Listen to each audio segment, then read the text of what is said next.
بسم اللہ الرحمن الرحیم الحمدللہ رب العالمین والصلاة والسلام علی سید الانبیاء والمرسلین۔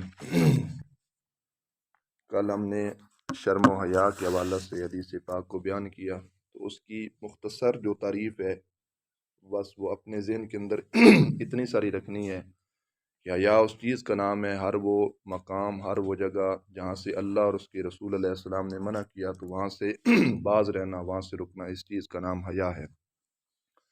آگے حدیث پاک ہے، نبی اکرم صلی اللہ علیہ وآلہ وسلم آپ نے ارشاد فرمایا، المسلم من سالم المسلمون من لسانہ و یدہ۔ مسلمان وہ ہے کہ جس سے دوسرے مسلمان اس کی زبان اور ہاتھ سے محفوظ رہیں، کہ مطلب ہماری زبان سے اور ہمارے ہاتھ سے کسی دوسرے مسلمان کو تکلیف نہ پہنچے۔ در حقیقت مسلمان وہی ہے۔ یہ زبان کا جو ٹکڑا ہے نا گوشت کا، اس کے نیچے انسان کی ساری حقیقت جو ہے وہ موجود ہے، اور صوفیاء نے اس کو یوں لکھا اپنی کتب کے اندر کہ زبان ہے ایک چمچ کی مثل اور جو ہمارا دل ہے وہ ہے ایک دیگچی کی مثل، ہنڈیا۔ تو کہتے ہیں کہ دیگچی کے اندر جو ہو چمچ اسی کو باہر نکالتا ہے۔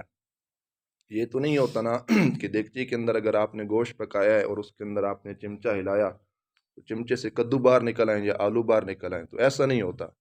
جو کچھ اس کے اندر ہوگا وہی کچھ نکلے گا۔ جب ہماری زبان سے گالی نکلے گی، کسی پر غیبت، بہتان، کسی کا آپ عیب اچھالے گے خواہ مخواہ، تو سمجھ لو اس بندے کا دل پلید ہے۔ زبان سے گالی نکلی تو سمجھو اندر بھی وہ گند موجود ہے۔ زبان سے جو کچھ خطائیں ہوتی ہے تو مرکز اس کا کیا ہے؟ دل ہے۔ تو اس کو یقین ہو جانا چاہیے کہ میرا دل پاک نہیں ہے۔ پھر وہ شخص اپنی بجائے کہ زبان کو درست کرے، وہ شخص اپنے دل کا علاج کرائے کہ میرا دل جو ہے وہ ٹھیک نہیں ہے۔ اور دل اعضائے جسمانی کا ایک مرکز ہے، اس کا صحیح کرنا یہ ہمارے لیے بہت ضروری ہے۔ ہاں، کوئی بندہ اگر اچھی بات کہتا ہے، اس نے اخلاق کے ساتھ پیش آتا ہے، پیار محبت کے ساتھ بیات کرتا ہے، تو وہ اس کو یقین ہو جانا چاہیے کہ میرا دل کیا ہے؟ وہ ٹھیک ہے، میرا دل راہ راست پر ہے۔ قرآن نے بھی کہا نا، وَقُولُوا لِلنَّاسِ حُسْنًا، لوگوں سے ہمیشہ اچھی بات کہو۔ اور ایک مقام پر اللہ ارشاد فرماتا ہے، یا ایھا الذین آمنوا لا یسخر قوم من قوم، کہ ایک قوم کسی دوسری قوم کا ٹھٹھا اور مذاق نہ بنائے۔ عسیٰ ان یکونوا خیرا منہم، ہو سکتا ہے جن کا آپ ٹھٹھا اور مذاق بنا رہے ہو وہ قوم تم سے بہتر ہو۔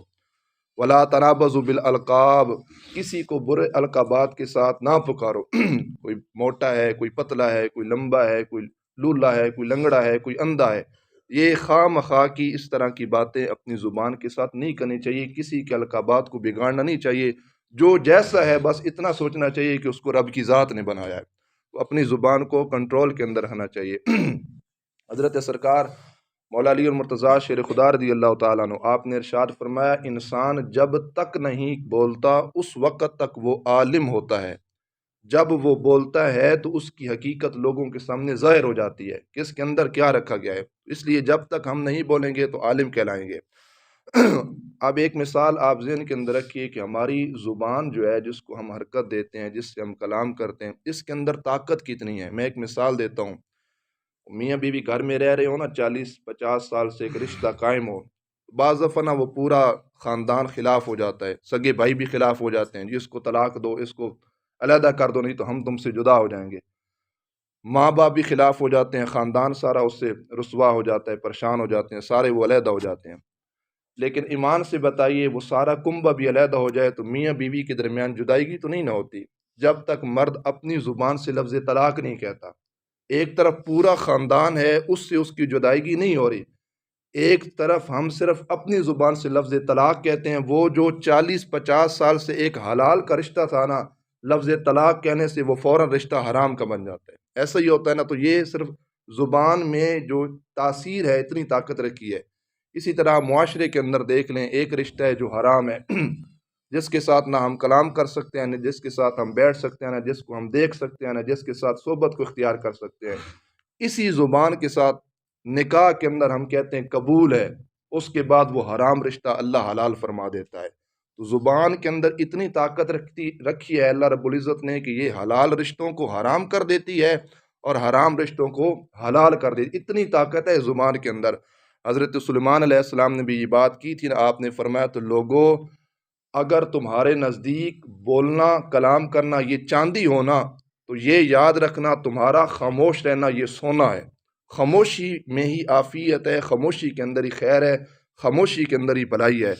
اور حضور علیہ الصلوۃ والسلام نے ارشاد فرمایا جو شخص اپنی زبان سے فحش کلمہ کہے یا برا کلمہ کہے وہ اس کے نتیجے کو یا اس کی مراد کو نہیں پہچانتا، مطلب میں نے اپنی زبان سے کوئی بات ایسی کہہ دی کہ میں اس کے نتیجے کو نہیں جانتا کہ اگر میں نے بات آپ کو کہی تو اس کا نتیجہ کیا ہوگا، کیا آپ میرے ساتھ تعلق چھوڑ دیں گے، آپ بلانا چھوڑ دیں گے، میرے نتیجہ کلام کا کیا ہوگا؟